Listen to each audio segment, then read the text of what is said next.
I think the biggest thing that you guys need to remind yourselves about is that your voice and your ideas and your opinions, they need to be heard, right?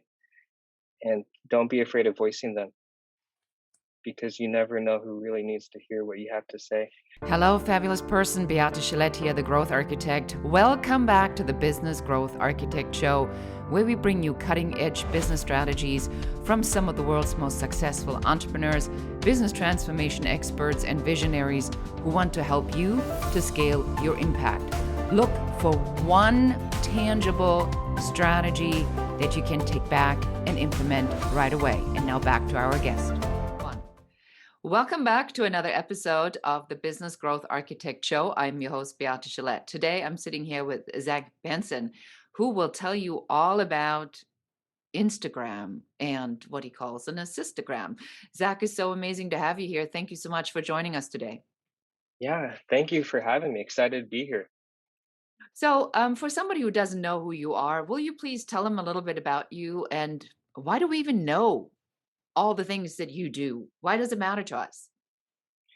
Yeah, so I guess nowadays people call me like the influencer's secret weapon. So I help people. We specialize in Instagram campaigns, reaching millions, and help people, get seen and known, heard all over on Instagram. So that's my specialty, and that's what we're known for. And yeah, I'm really excited to just share some strategies, growth hacking strategies to help people growth hack their social media, how to go viral, like all the 2022 tips and tricks. I love it. So let's dive into strategy. So somebody like you doing what you do, I bet you have a whole suitcase full of strategies. And I bet they're always changing depending on what the algorithms are doing or what constitutes the new Instagram or social media jail. So tell us what part does strategy play in your work, in your life? It's everything because with the great content strategy equals more growth, right? So really what's working now, 2022 on Instagram are reels, right? So, we've all heard of TikTok. We've heard of all these new platforms that are coming out, but there's still a lot of viral, like organic growth opportunity on Instagram using Instagram Reels. So I'd love to talk a little bit about that. And yeah, just share some strategies with your audience today that can be, super helpful to growth hacking Instagram 2022 because Instagram's algorithms are super smart, right? So, we used to be able to just post and grow, and people would grow hundreds of followers every single week, thousands of followers per month. And then we went through the period of automation, like follow and follow, and all these apps and robots doing the work. But now because Instagram's algorithms are super smart, like if you're using any of that stuff, your account's going to get compromised and shut down. So I'd like to, yeah, just talk about some methods and strategies that still work, and so that Go, your go, account go, won't get go, go banned or ahead. shut I down. mean, you almost like not even waiting for my next question. Share Cool. strategy. So go ahead, share the strategies. Share all the strategies. Please go. So number one, you have to be able to pique somebody's interest in a few seconds, right? When I was on the TV show So You Think You Can Dance, judges were already judging me for 7 seconds, right? Should I let this guy go on or should I like reject him and send him home? So same thing with social media. You've got to be able to get people excited, get them to click, get them to consume more of your content, right? So hit that like button, write a comment, and hit that follow button. So that all happens in a matter of seconds. And so, like all platforms, YouTube, TikTok, IG, it's all about the thumbnail, the cover photo of your creative and your video. Step number two is, oh, we've all heard of the hashtag strategy. Like, there's been some strategy saying, hey, we can put 60 hashtags on a post. This will really help you. And that no longer works. You don't even want to use 30 hashtags on a post anymore. What we recommend is that we uh, normally use about 3 to 5 different hashtags on a post, and that gets the most traction, exposure, engagement, and followers. So 3 to 5 hashtags in your caption is what works best for hashtags. And number three, should I do another one? Engagement groups. Yes, go Engagement ahead. groups are a strategy that has been working for a very long time and still works to this day. But like I said before, the algorithms are changing. So instead of like before getting a bunch of engagement, likes and comments in a 15-minute window after you post, you want to try to get engagements throughout the day, right? So several times a day, you're going to be dropping your link to your post in these engagement groups where other people are going to like, leave genuine comments. And when you get enough of these coming in at a several times throughout the day, that's what really like hits the algorithms, boosts you onto the explore the homepage that everybody's on, and helps you go viral, which leads to more growth and followers. That's amazing. And so how do you how do you figure out how the what these strategies are that are going to work? Because I'm pretty sure that Instagram or social isn't exactly having you in speed dial. And Zuki isn't probably going to call you and say, "Hey Zach, here's what's happening right now."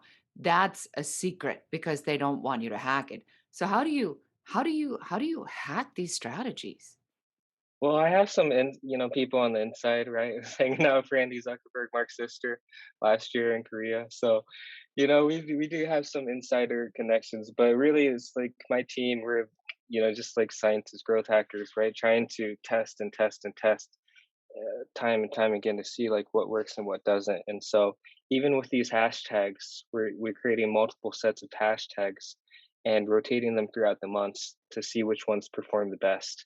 So that's what we all have to do as growth hackers, right? Like things are constantly moving, constantly changing every single day. So I have a team that's just constantly doing research and figuring out what works and what doesn't. So, that's actually a really important thing that you just said, Zach. I believe that um, it's important for our audience to take that point away because most of the time when we work with business owners, founders, entrepreneurs, they go and they say, "Just give me this one technique that works. Just give me one thing that works. I just need to find more clients." Is there such a thing as one thing that works? Yes and no. I think like whatever works for you to like get you to where you're at, you know, today has, taken you so far, right? But what's going to help you get to that next level won't. So you constantly got to be, learning, growing, networking, working and creating new strategies and building your network to I think go to the next level. So, but at the same time, it's like mastering the mundane, like doing these little things that seem to make no difference at all in the act of doing them. But when you're consistent and keep working and working and working, eventually these will compound into big, magnificent results. So, So, how did you figure out that this is part science, part data, part just audacity, not give up? I mean, how does someone get into this? Is it one day you just woke up and you sat down and you say, "I'm going to crack that darn code"? Is that what yeah, happened? I think, well, everybody's story is a little bit different, but to kind of dive deeper into my story, like before all this social media marketing stuff, I was a break dancer. So, like I said, son, so you think you can dance and, travel to 75 countries. And towards the end of my dance career, was even making a pretty good income of about $1,000 an hour just teaching workshops. So, I guess I kind of cracked the code as an artist and figured out how to monetize and monetize well. And, I you know, so here I was, right, living life, traveling, doing something I love, and then I hurt my back in India, which ended my dance career. And with no plan B, I was like, okay. My mom and dad were like, oh, now what are you gonna do? You can't move, you can't dance. And so the same friend who got me into dancing called me up. It's like, listen, Zach, I know you're going through some hard times. You just broke your back and you're depressed and sad. But listen, like me and my brother are making a ton of money on Instagram and we're growing people thousands of followers per day. Like you got to get in on this. And so with the last little money I had, I sent a check to Miami and boom, bought a 400,000 follower account. Use that to grow other people's accounts. And fast forward today, we have a 200 million network on social media. So, I mean, that's how I fell into it. But I think like a lot of people, might have different stories or different people and things that come into their lives, and might give them a sign or a little nudge or word of encouragement to do something. So that. It was my friend from Iowa that I grew up going to elementary school with that helped me get into this. That's amazing. I like that. That kind of like leads me a little bit to a mindset question that I have for you because in mindset work, we know that oftentimes that opportunities show up as challenges. Did you were you looking at this from a mindset perspective of were you looking actively for opportunities and you had this why not attitude? What made you kind of say yes to something like that that was really not on your regular path? Yeah, it's just I guess it's just my upbringing, just like you know, just how I live life, right? It's like when I see people doing something and doing it really well, and mastering something, and making good income and living a good life and have fun while doing it. I just listen to those people in my life and ask them questions, listen, understand how they do it, and I try to do it and integrate it in my life as well. So it was one of those things where my friend was very successful, traveling, doing all the things I wanted to do.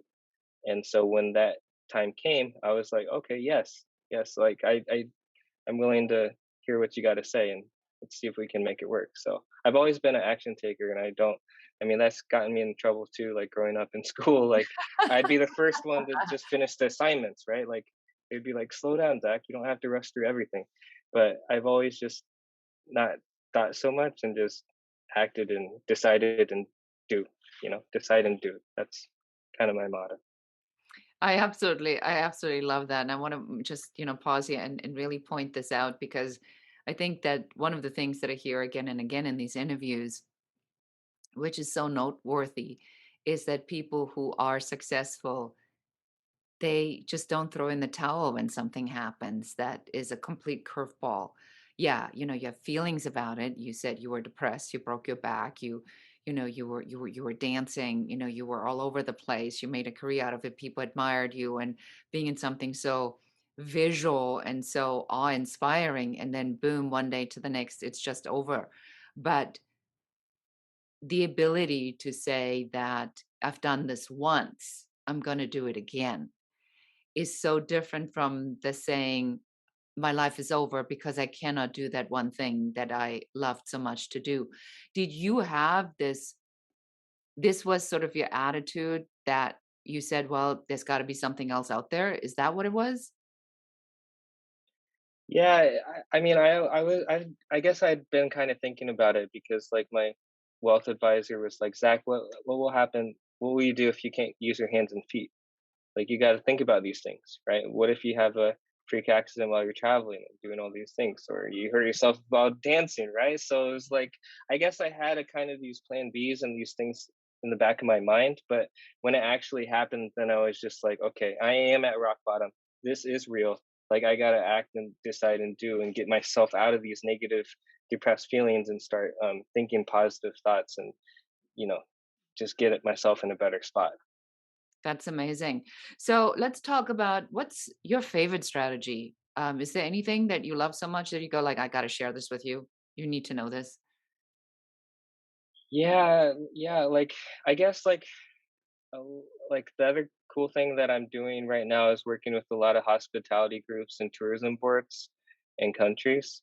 So I guess a really cool travel hack type strategy for people to do. Like let's say that you don't have a lot of followers and you only have like 1,000 followers on Instagram, but you want to travel to a really beautiful country like the Maldives or Greece or Bora Bora.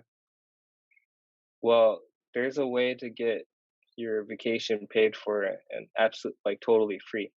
And so what I figured out was when I started and I didn't have a lot of followers, I reached out to these other bigger accounts that had hundreds of thousands, millions of followers on them. I was like, "Hey, how much do you charge for a post like on your wall? Because I want to do what you're doing and I want to travel the world." And they started quoting me these prices. And when I figured out, I was like, oh, these guys are like kids, like teenagers, like 15, 16, 17, 19 years old. And they had millions of followers.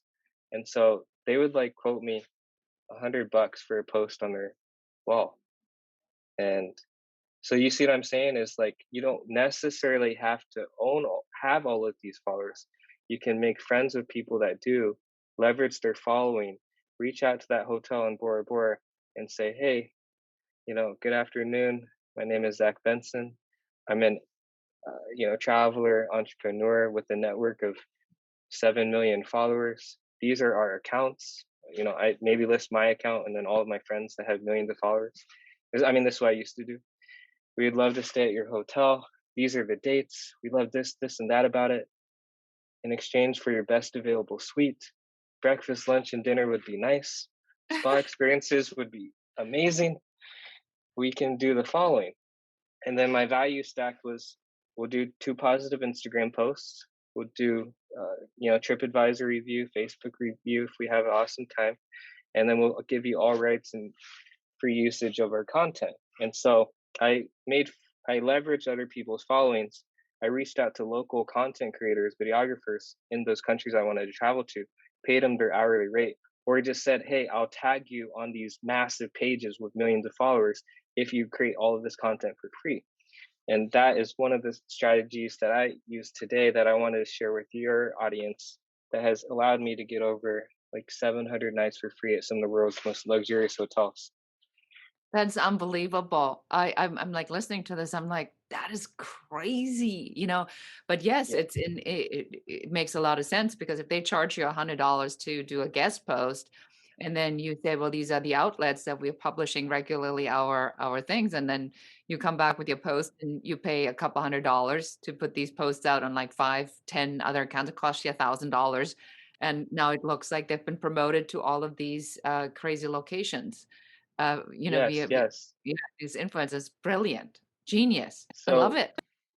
that's how I built my network, right? So I paid a couple $100 or, $500, but then I was staying at hotels that celebrities like Will Smith and all these famous actors were staying at for like nothing, you know?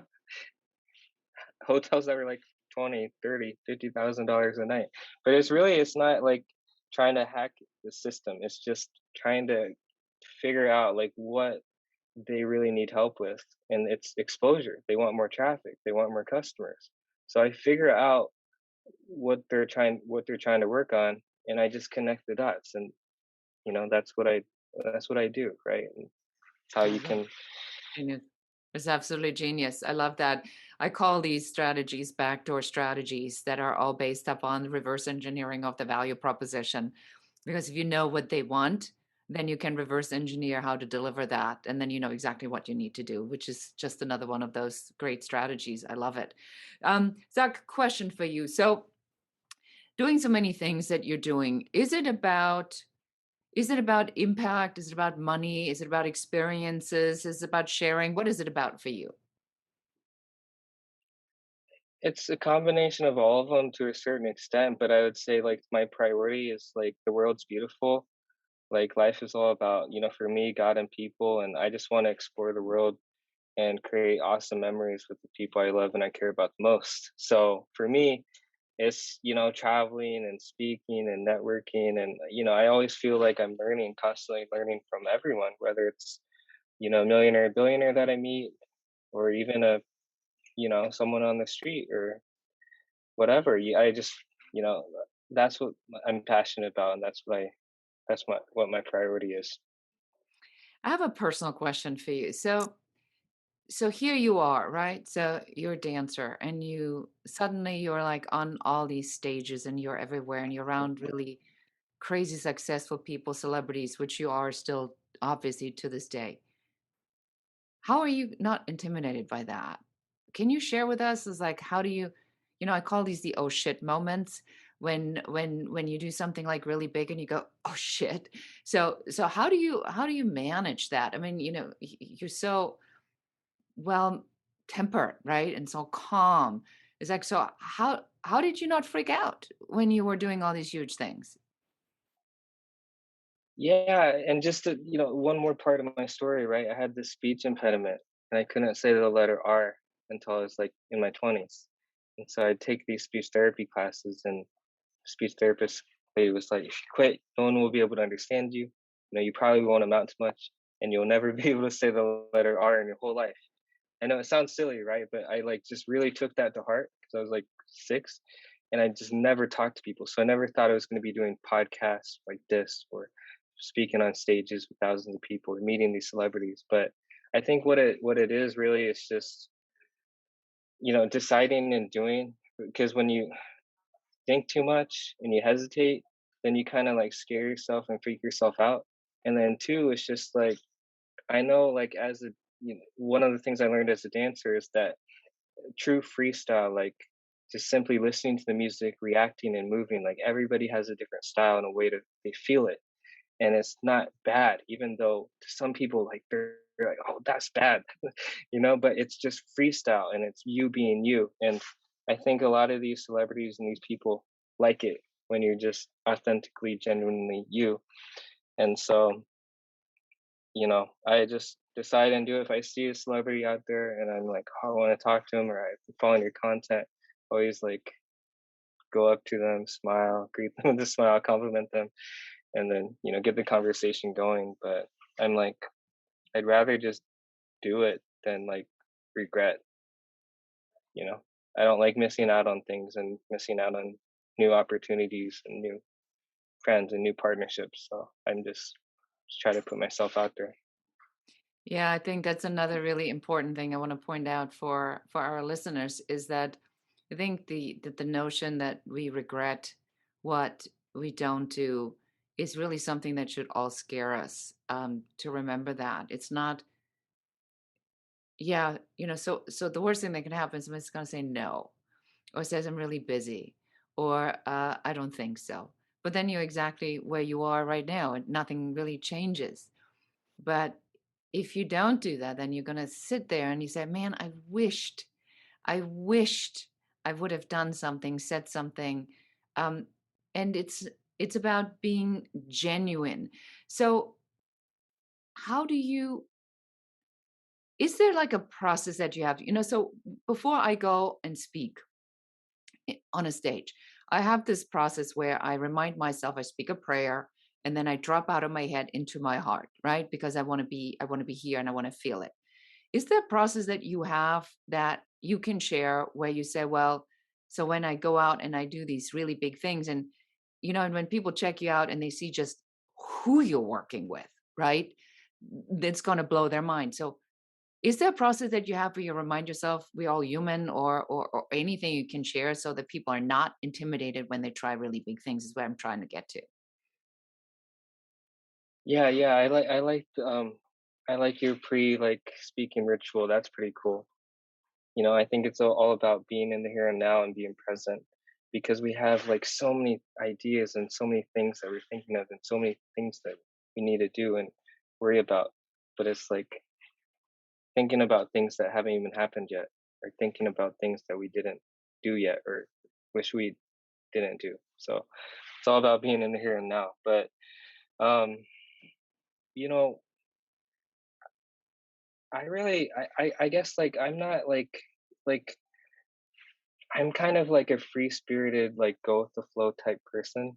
And so I do have some strategies and some like rituals and things that I do, but also like every experience and every talk that I give is a little bit different with a different audience and different crowd.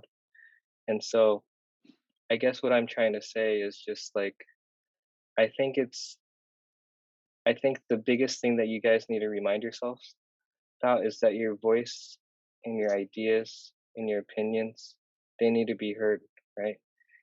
And don't be afraid of voicing them because you never know who really needs to hear what you have to say. And it doesn't have to be in the most pretty, eloquent, perfect way, right? I'm not like that.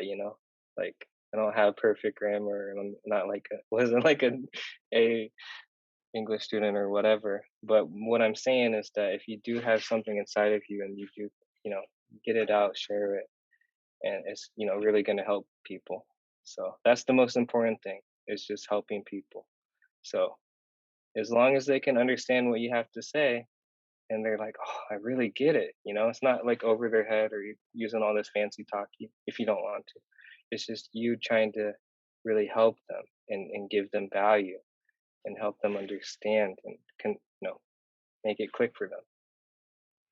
That was really beautiful, and I felt that genuineness as you say that. I believe that especially in this world of internet marketing and open rate and click-through rates and hacks and whatever is, that oftentimes there is a dehumanization of the original idea, which is the connection to people. So that's really refreshing in our interview, where I really feel that this is what it's about for you, the true connection to the audience, and to say, look, someone has something to say, and so listen to what that message. It's really beautiful. Thank you for sharing that. Yeah. So now that everybody loves you, how can they find out more about you? Where do we go? Where do we send them? Yeah, well, thanks to everyone listening. Thank you and appreciate you tuning in. You can follow me and message me on Instagram. My personal account is at Zach Vacay, and yeah, I would love to connect with you guys, hear your story. You can also find me on Facebook. Just type in Zach Benson. I'm doing like this like breakdance freeze, the peace sign. Yeah, so yeah, would love to connect.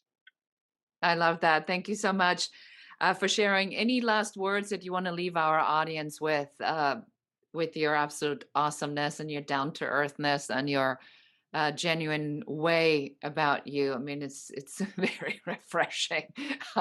I feel like I've just been inspired, and I'm like all calm and cool and collected now. Awesome, awesome. I love it. I love it. Well, yeah, thank you for your kind words. And, again, everyone, like, you're in the right place, right? You have the right leader and teacher guiding you. And so I think just keep on learning from everyone, keep developing and growing yourself, continue to give back and do good things. And, good things will happen to you. So I just keep it pretty simple, right? Yeah, you certainly are. Well, thank you so Yeah, yeah, much. So beautiful yeah. way to end this interview. So thank you so much for being here and sharing your wisdom with us. Very much appreciated. Yeah. Thanks for having me. And that's it for us today. Thank you for listening and watching the Business Growth Architect Show. I enjoyed having you here. And for accountability, just take one of the strategies that you have heard, one thing that you can implement in your business immediately. Please leave comments. Don't forget to like and share this show. And if you have any questions about business, please put them in the comments. We are here for you. We're here to support you and help you to grow, build, and scale your own business. For more advice, please check out our website in the show notes below. Thank you again. This is Beate.